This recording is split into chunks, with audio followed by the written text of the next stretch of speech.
Magandang araw, at God bless po sa ating lahat at sa mga nakasubaybay po sa ating munting channel. Si Liza Soberano ay nagsusuot ng 300,000 peso na damit sa Oscars party ni Elton John. Panuurin at alamin ang buong detalye, dito sa ating munting channel. I shine so bright you might go blind. Shenna Talks, like and subscribe. Unti-unti nang umaangat sa Hollywood rank ang aktres na si Liza Soberano, matapos dumalo sa taunang Oscars party na pinangungunahan ng British singer na si Elton John.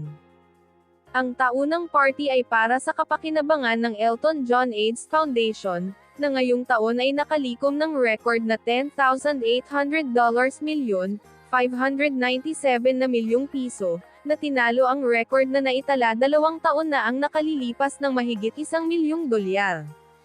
Isa sa mga bisitang dumalo ay si Liza, fresh pa mula sa kanyang Hollywood debut na, Lisa Frankenstein, na mukhang matingkad at kahanga-hanga sa isang Stella McCartney gown.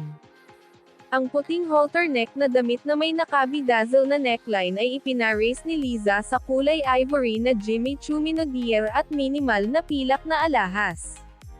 Ang hitsura ni Liza ay pina-style ni Maeve Reilly, makeup ni Diane Bozetta, at hairstyling ni Renz Pangilinan. Nagsuot ang aktres ng sapatos mula sa Dolce & Gabbana at alahas mula kay AJFE.